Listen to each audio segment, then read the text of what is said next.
Hello, this is Christopher Gelson, the Director and Lead Teacher of Protect Your Children Incorporated. The website is protectyourchildren.org. Just want to thank you for taking a few minutes to watch this very important video. We are going to be talking about Zachary Bernhardt. He was an 8-year-old boy who was abducted from his apartment on Drew Street in Clearwater, Florida back in the year 2000, 20 years ago. He would now be 28 years old. There is an active Amber Alert in the state of Florida for him, which means that the police and other authorities believe that he is still alive. There's no information to indicate that he is not alive. And so we're going to go on the premise that he is alive and he is out there someplace. And we're going to ask you to watch this video carefully, listen carefully, share the video, help raise awareness to his case. Now, we know that the family and friends never forget, but the general public usually does. With the bucket loads of information that we have out there coming at us every day, we got a pandemic, we've got breaking news alerts, we have tons of social media, we have tons of stuff going on every day. These cases do slip people's minds, and it's very easy for time to go by. Years go by, decades go by, and people don't remember. So what we want to do is highlight this case, raise awareness, so that people will start talking about it again. Now, we have been promoting a whole bunch of ads on social media for the last few weeks. We have had tremendous success with that. Somewhere around 70 to 80,000 people have seen the age progression photos, have read a little bit about the story of Zachary Bernhardt, and I believe the last time I looked, we had almost 1,000 shares on those promoted posts on Facebook. So there's definitely interest in this case. Now, what happened to Zachary? That's what everybody wants to know. Some people are focusing on the mother. In fact, the police have come out on several occasions and said they think the mom knows more, that she's not telling the whole story. Her timeline of when she left the house varies from 15 minutes to like 2 hours. There's conflicting reports. Nobody knows.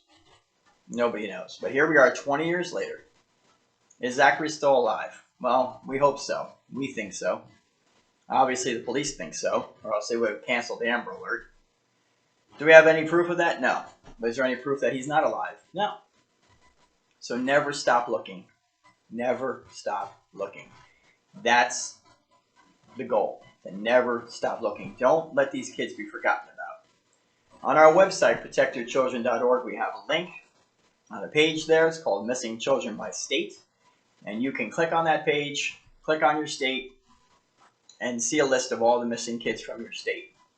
Unfortunately, there's hundreds of them out there. Hundreds of missing children out there still. We know from the Cleveland situation, remember with the 3 ladies, that was like 10 or 12 years that they were being held. And they were still alive. And people wanted to give up hope. Some did, some didn't. There's always hope. There's always hope. So please watch this video, listen carefully, and consider sharing it on your social media and other platforms. Get this information out there.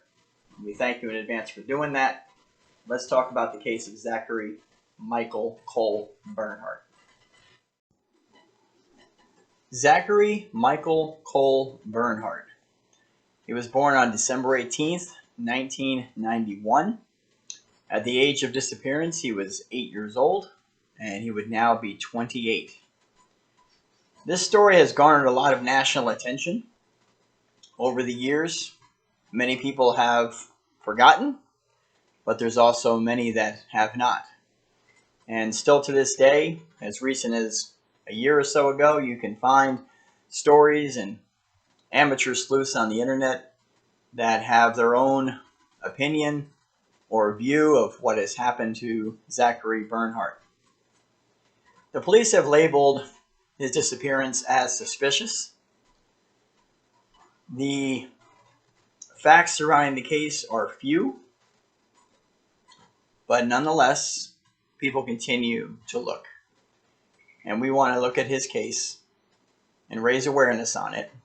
And we ask that you would listen carefully and share this video on social media, in any other way that you can. I want to start by reading an article from the Tampa Bay Times. It was written by Christina Hedrick, September 27, 2005. I thought this was a very well-rounded article. It has a lot of information, verified facts. So let's look at this article and go from there. The article title is Police Say Boy's Mother Knows More. Police haven't labeled her a suspect, but they think she knows more about the disappearance of her son than she has told them. 2 days after her sandy-haired son vanished, Leah Hackett stood before a mob of television cameras and pleaded for the search to go on. She said, "Please don't stop looking for Zach and help bring Zach home." At the time, she was 29. Then she disappeared into her apartment, where she has mostly remained since. But Wednesday, for the first time, police said they don't think that Hackett has told them everything she knows about the disappearance of 8-year-old Zachary Bernhardt. From the beginning, the officers had any number of concerns about the circumstances of his disappearance. Clearwater Police spokesman Wayne Shallor said, "Investigators don't believe they have the whole story from Zach's mother." But Shallor said police have not labeled her a suspect and have no evidence a crime was committed.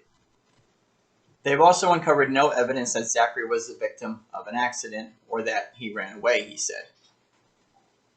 Let's stop there for a second. So, Wayne Shallor says they've also uncovered no evidence that a crime was committed.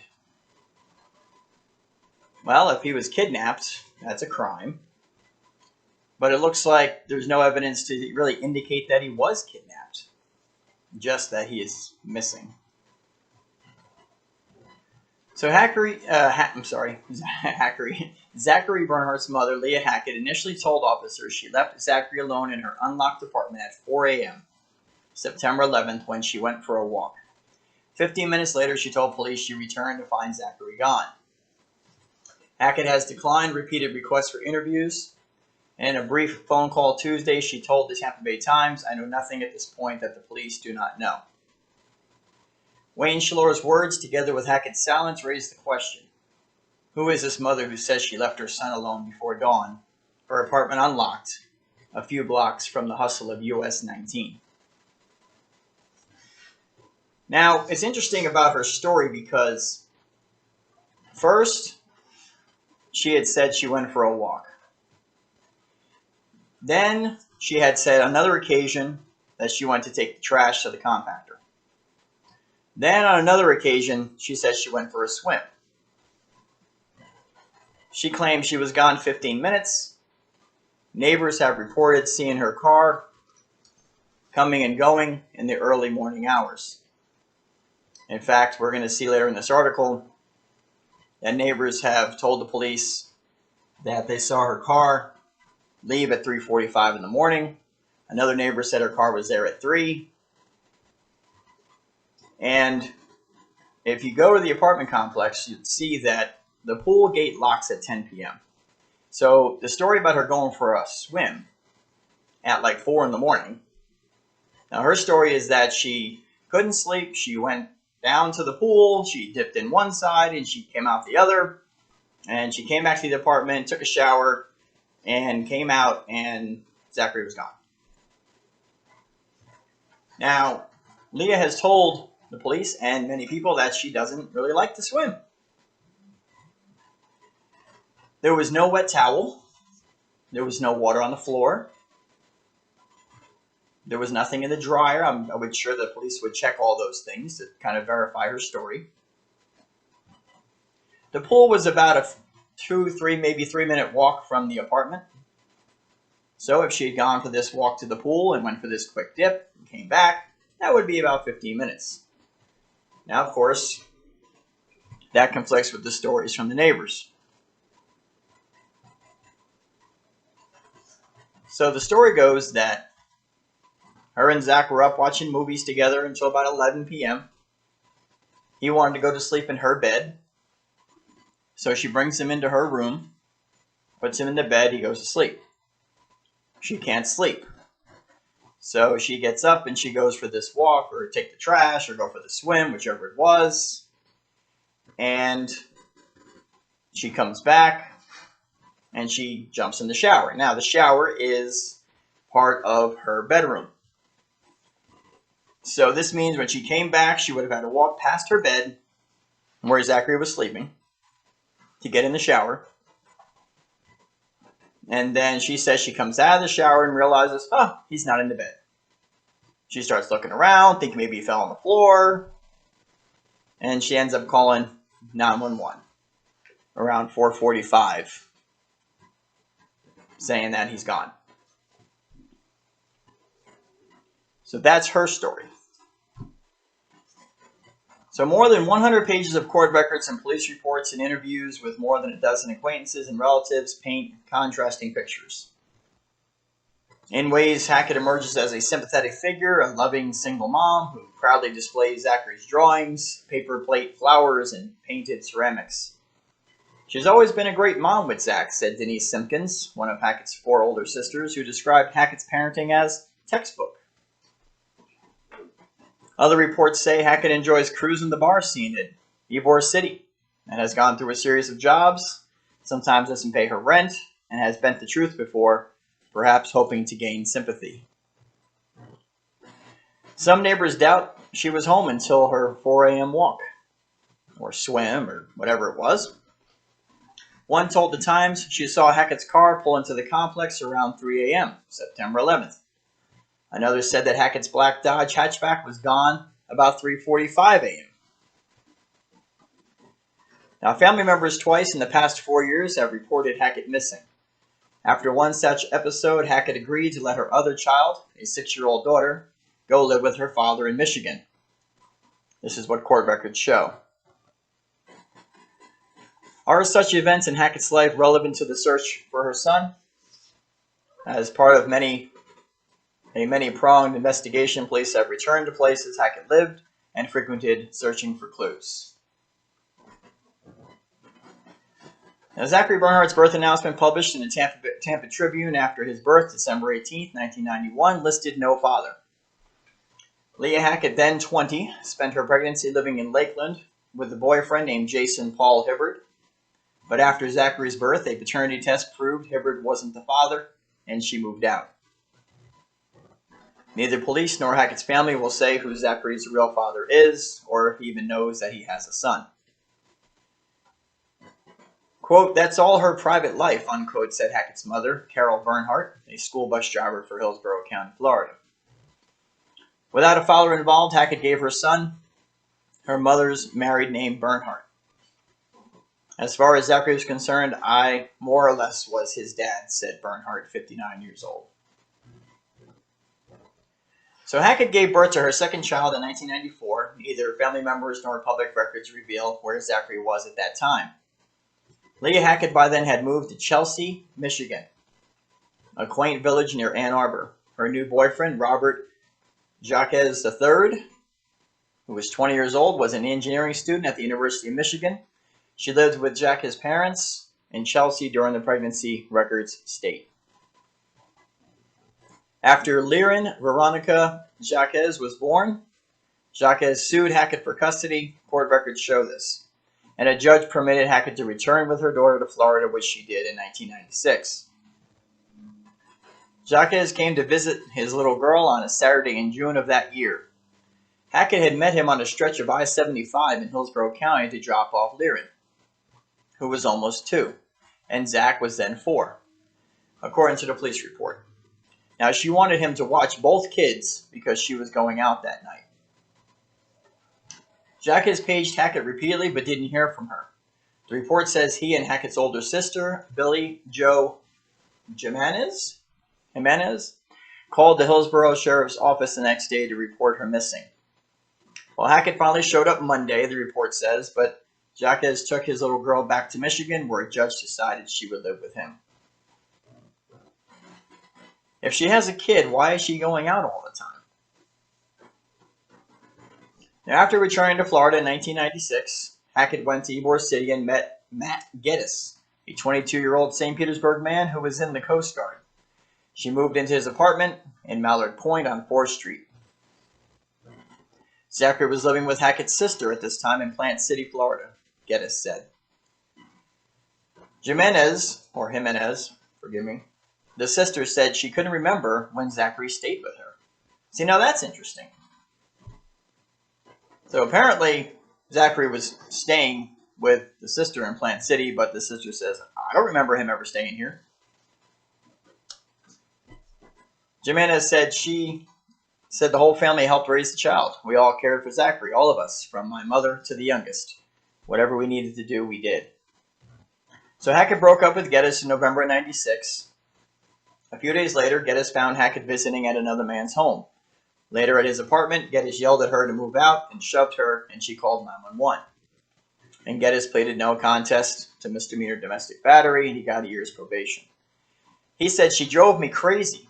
What gets me is that if she has a kid, why is she going out all the time?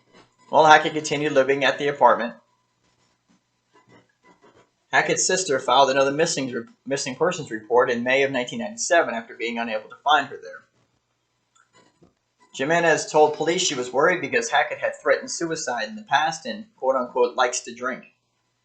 Jimenez also told police Hackett hadn't been to work in 2 weeks. She had called saying her mother died, the report says, but Hackett's mother was fine. Now, I want to look at this for a minute because this is starting to put together a pattern.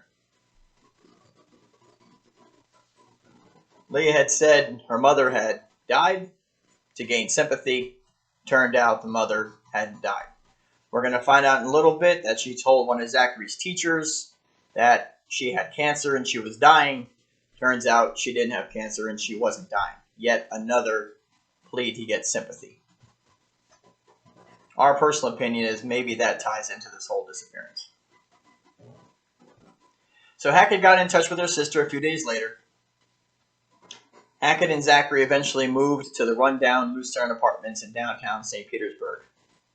Now, one of the complex's owners, Richard Martinez Jr., made Hackett the apartment manager in June '98. In return, he paid her rent and utility bills because she had no income. But 3 months later, Martinez took her job away. During a dispute, Hackett complained in court.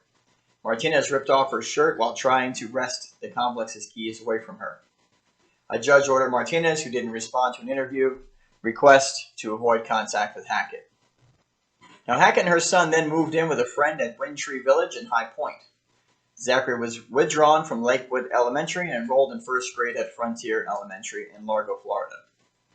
Zachary's teacher at Frontier, LaRue Pearson, remembered the little boy as quiet and well-mannered.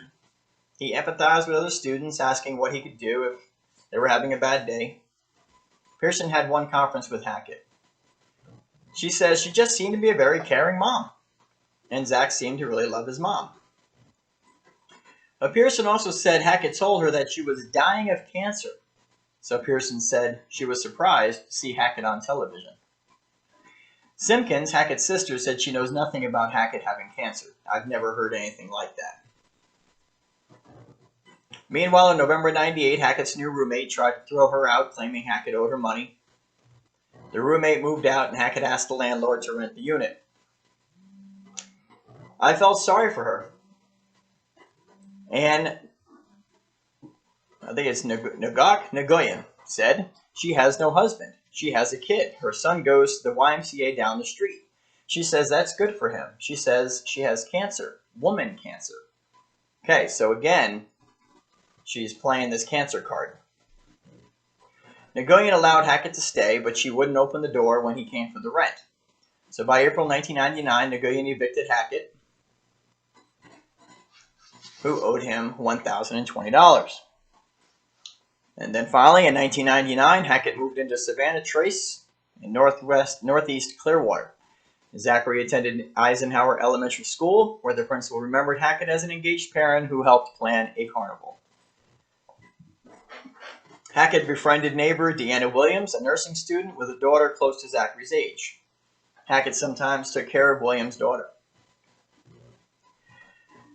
She says, I think that Leah was very strict. Zachary was not allowed, like some kids, to have tantrums or get angry.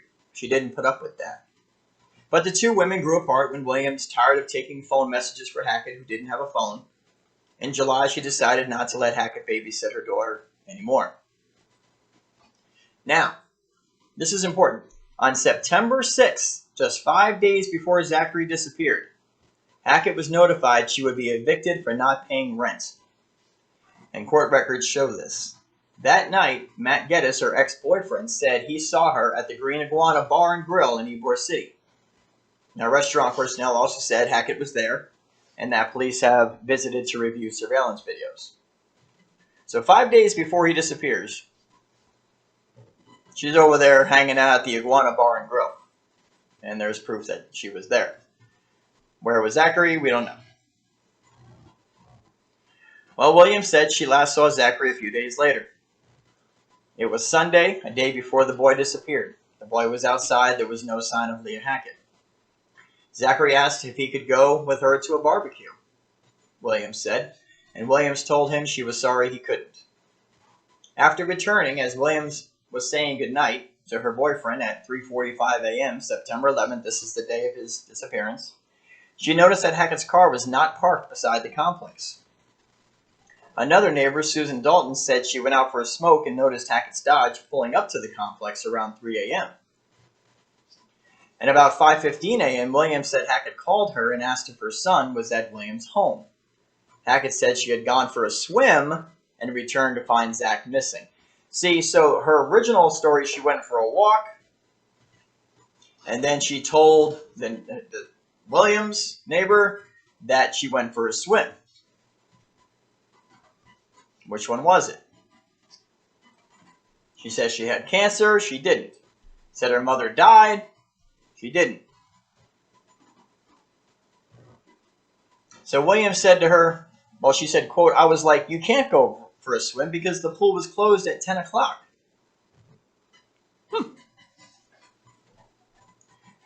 Hackett's family has repeatedly declined to talk about the specific circumstances of Zachary's disappearance. They just want to get him back.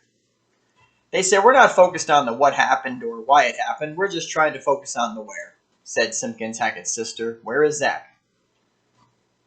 Of course, it's very important to focus on what happened and all the people around and the events leading up to it. That's how you can find him. So it's surprising to me that the family would say, we're not really focused on what happened. We just want him to come home.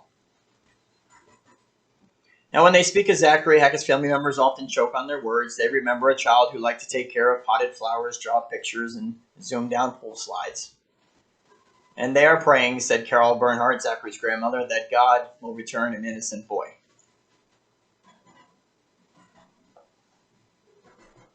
And that's the end of that article. Now, of course, anytime that somebody, whether it's us or an amateur sleuth on the internet or the police, anytime they say they think the mother knows more, you run the risk of the fact that maybe she really didn't know anything more than what she knows. And of course, we feel bad for her. I couldn't even imagine living with a child who's disappeared, even for this long. But we have to look at all aspects of this. And the mother's story is not lining up. We're not saying she did anything, but we're just saying that the story doesn't line up. There's contrasting pictures of her, conflicting stories of the timeline, where she was, what she was doing. And that has to raise some concerns, understandably. So what do you guys think out there? Now, we've looked at probably hundreds of articles on the internet. Most people are pointing fingers at the mom, saying that they think she killed him or did something. There is one view out there that she staged this whole thing for sympathy. We've seen that come up several times, that she drove Zachary somewhere and gave him to somebody that she knows would keep him safe and take care of him, and then she played off as he was kidnapped so she could get tons of sympathy. The article we read goes on to say that that would be in line with her past behaviors. You know, she had cancer, and her mother died, and all the other things that she said that were not true. So is that a possibility? Is it possible that Leah Hackett knows where her son is? And that's why she's not cooperating with the police. Could that be why she's not doing interviews every year? Could that be why 2 months after he disappears, she moves away to North Carolina and gets married?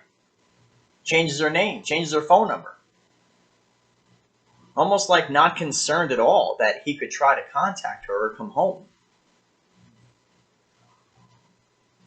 And again, we're not saying that she's responsible for anything. Well, we're just looking at what some amateur sleuths on the internet and their view of what they think may have happened. There's another story that on the internet that says, maybe she gave him some medication to make him sleep and not wake up so she can go out and cruise the bar scene. And when she came home, she found out that he had died from whatever she gave him. And that when she apparently took out the trash, that was his body in the bag, I mean, there's all sorts of stories. The truth is, nobody really knows. But one thing is this. It's been 20 years. And there's still tons of people that are investing time and prayer and spending money and raising awareness and worried about Zachary Bernhardt, even though he's 28 now. And so, as the police said, somebody knows something. Somebody knows something. And if whoever knows something would find a way to speak up, give some closure to the family, give closure to the friends, give closure to America, who's had their heart broken over this missing boy. Will that ever happen? We don't know. But we certainly hope so. Now, there are many, many, many missing children out there. But this case really bothers a lot of people. They want to know. And we would say to Zachary Bernhardt, if somehow you're hearing this, if you're seeing this, if you've seen any of the posts on Facebook, other platforms, you are not forgotten. There are many people who love you and care about you. And we don't know the whole story, right? But you are not forgotten, Zachary. And if you're seeing this or hearing this, please find a way to come forward. Put everybody's mind and hearts at rest, knowing that you're okay.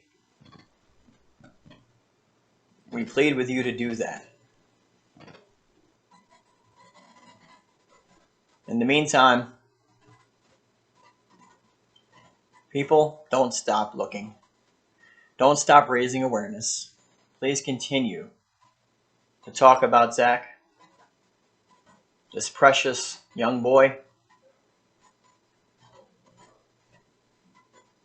who was obviously put into a situation that he didn't ask for. We don't know what kind of situation that is. There are theories of the mom selling him to a sex trafficker. There's theories of the mom killing him. There's theories that the mom knows exactly where he is. And he's in hiding somewhere. We've seen people comment in that vein on Facebook, where they're pleading with him to come out of hiding and just come home. So we don't know. Nobody knows. But there are a lot of people that are still hurt and upset and worried. And whether it's Zachary seeing this and hearing this, he can put an end to all that. Or if it's somebody else who knows something, please contact the Clearwater Police Department in Clearwater, Florida, or the National Center for Exploited and Missing Children, Missing and Exploited Children, and give them any information that you think might be relevant. Chelsea, Michigan, Ann Arbor, Michigan, Leesburg, Florida, Lakeland, Florida, Clearwater, Florida, Fort Lauderdale, Miami, Florida. These are all locations that amateur sleuths believe that Zachary, if he's alive, might be. So please continue to keep your eyes open, your ears open. And again, if you have any information that may help, please contact the Clearwater Police Department. We thank you for taking time to watch this video and to listen. And again, you can visit our website, protectyourchildren.org. Click on the Missing Children by State and see pictures and stories of other missing children from your state, as well as many other resources that are free to help you keep your kids safe from kidnappers and predators on and offline. So we thank you, and we say, stay vigilant and keep protecting the kids. Thank you.